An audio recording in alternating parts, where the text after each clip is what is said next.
রোজার ঈদের ফাহিমের কি করলো, ফাহিমের জুলাইয়ের দিকে না, জুলাইয়ের দিকে ফাহিমের হঠাৎ করে খুব বাপ বাইরে গেছে। ফাহিম আমার সাথে, ফাহিমের কাজ কি ছিল, শুধুমাত্র আমার সাথে লাইভে ডিউটি করা, হ্যাঁ, লাইভে আমাকে প্রোডাক্ট আগায় দেওয়া, আমার কাজগুলো করা। ফাহিম আমার অ্যাসিস্ট্যান্ট হিসেবে কাজ করতো।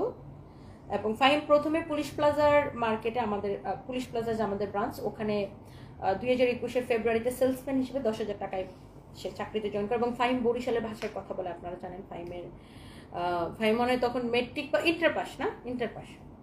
তারপরে ফাহিম এমনিতে ফাহিমকে খুব সহজ সরল, ভালো মানে ছেলে, ভালো মনে হচ্ছে একটা সহজ সরল ছেলে, ওকে আমি আমার অ্যাসিস্ট্যান্ট বানাইছি।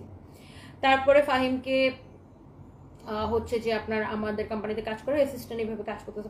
ফাহিমকে আমার সবসময় সৎ মনে হতো। তো আমার এই ওর সাথে পরিচয় হওয়ার পরে ও আমাকে একদিন বলছে, তুমি ফাহিমকে এত বিশ্বাস করো? আমি বলছি না না, ও অনেক ভালো ছিল, কোনোদিন বিশ্বাসঘাতকতা করবে না। এবার আসেন বিশ্বাসঘাতকতার গল্প। তো হঠাৎ করে জুলাইয়ের দেখে দেখে ফাহিমের খুব ভাব বাইরে গেছে। মানে ফাহিম না আমার কথা বা আমাদের যে ম্যানেজারের কথা কোনো পাত্তাই দিতেছে না। তো ফাহিম এর মধ্যে কি করছে, একটা রিজাইন লেটার দিছে, অ্যাপ্লিকেশন দিছে যে সে চাকরি ছেড়ে দিবে। তো আমাদের কোম্পানির একটা সিস্টেম হচ্ছে, চাকরি ছাড়ার 2 মাস আগে আমাদেরকে অ্যাপ্লিকেশন দিতে হয়। তো দুই মাস আগে ফাহিম একটা অ্যাপ্লিকেশন দিচ্ছে, কিন্তু ফাহিমের খুব ভাব বাইরে গেছে। তো বিষয়টা আমার খুব সন্দেহজনক মনে হয়েছে যে ফাহিমের হঠাৎ করে হয়েছে কি। এর মধ্যে পুলিশ প্লাজা থেকে আমার একটা স্টাফ জানাইছে যে ম্যাডাম, ফাহিম ভাই গোপনে আমাদের একটা কাস্টমারের সাথে উপরে মিটিং করছে। সে ওই কাস্টমারে আমাদের যত সব সাপ্লায়ারের তথ্য, আমরা কোথায় থেকে ব্যাগ কিনি, কোথায় থেকে ওয়েস্টার্ন কিনি, সব কিছু তথ্য সে দিবে। এবং সে ওই সাপ্লায়ারের সাথে, ওই কাস্টমারের সাথে সে পার্টনারে ব্যবসায় যাবে। এটা সঞ্জয় আমাকে এই তথ্যটা দিছে। তো দেওয়ার পরে আমরা এখন চিন্তা করি ফাহিমকে কিভাবে ধরা যায়। তখন আমার আইটি টিমকে বলি, ফাহিমের আইটি টিমের কাছে ফাহিমের মেইল অ্যাড্রেস ছিল, কারণ ফাহিমের মাঝে মাঝে আইডিতে সমস্যা হলে আমার আইটি টিম দিয়ে ঠিক করাইতো। তো ওরা কি করছে, ফাহিমের মেইল ঘেটে, গুগল ফটোজ ঘেটে, ওইটা তখন ওরা আমার আর আমার প্রেজেন্ট হাজব্যান্ডের একটা ছবি পায়। সেই ছবিটা কোনটা সেটাও আমি আপনাদেরকে দেখাইতেছি। ফাহিমের মানে মেইলের মধ্যে গুগল ফটোসে সেভ করা আমার স্টাফরা একটা ছবি পায়। সেটা হচ্ছে এই ছবিটা, আমার ফোনে এই ছবিটা দেওয়া। মানে ফাহিম অন্য একটা ফোন দিয়ে আমার ফোন থেকে এই ছবিটা তুলছে। তখন আমরা তো, যখন আমার আইটি টিম এটা জানায়, তখন আমরা তো খুব অবাক যে ফাহিম এই ছবি কেন তুলে রাখলো। কারণ তখন আমরা বিয়ে করছি অগাস্টের 12 তারিখে।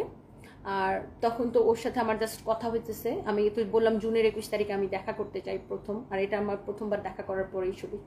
তো তখন আমি বুঝি ফাহিম তো এটা কোনো ভালো উদ্দেশ্যে আমার ছবি ওর মোবাইলে নেয় নাই। নিশ্চয়ই আমার অ্যাসিস্ট্যান্ট আমার ফোন থেকে আমার আর আমার বয়ফ্রেন্ডের ছবি নিচ্ছে, সে নিশ্চয়ই এটা একটা ভালো উদ্দেশ্যে নেয় না, সে একটা খারাপ উদ্দেশ্যে নিছে, ব্ল্যাকমেইল করার উদ্দেশ্যে নিছে। তখন আমার কাছে বিষয়টা খুব সন্দেহ হয়। তো ফাহিমের তখন জ্বর ওঠে। ফাহিম জ্বরের জন্য ছুটিতে তার খালার বাসায় না কার বাসায় যেন গেছে। হ্যাঁ, তখন ফাহিম তো আমি বললাম যে ফাহিম এখানেই থাকতো, অফিসে থাকতো, তার জন্য একটা আলাদা রুম ছিল। তো ফাহিমের রুমটা হচ্ছে যে আপনার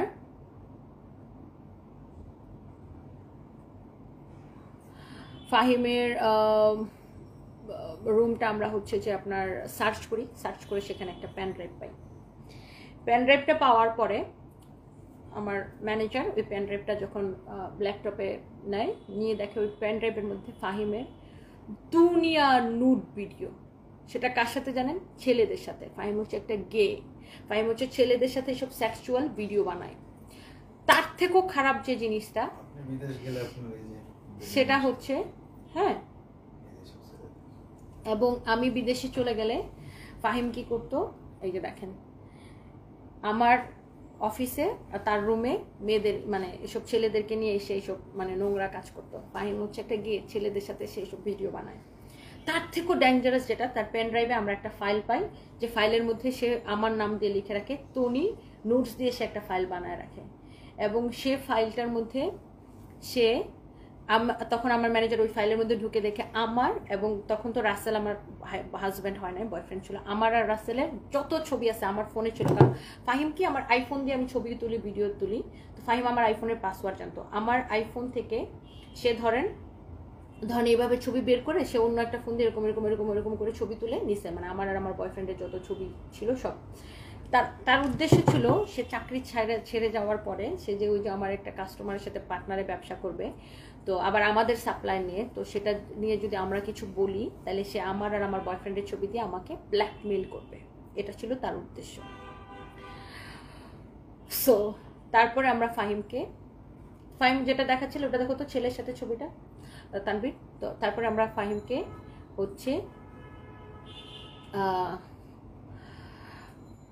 ঢাকায় আনি অফিসে। ফাহিম জানে না এত কিছু, আমরা জেনে গেছি। ঢাকায় নিয়েছি, এনে তাকে জিজ্ঞাসাবাদ করা হয়, অনেক কিছু করা হয়। তারপরে যে স্বীকার করে যে সে আমাকে ব্ল্যাকমেল করার উদ্দেশ্যে আমার ছবিগুলো নিছিল। তারপরে তার থেকে আমরা লিখিত, মানে সে অনেক হাতে পায়ে ধরে আমার, তাকে আমরা পুলিশে দিতে চাই, পুলিশ কলও দিছিলাম, কিন্তু তারপরে তাকে পুলিশে দেয় নাই, যেহেতু সে অনেক হাতে পায়ে ধরতেছে, এতদিন চাকরি করছে, কান্নাকাটি করছে। সে বলছে যে সে আর জীবনে এই কাজ করবে না এবং সেই সমকামিতা সাইরা দিবে, এই পাপ কাজ থেকে সে দূরে যাবে। তাকে আমরা বুঝাইছি যে আল্লাহর পথে ফিরে আসো। তারপরে সে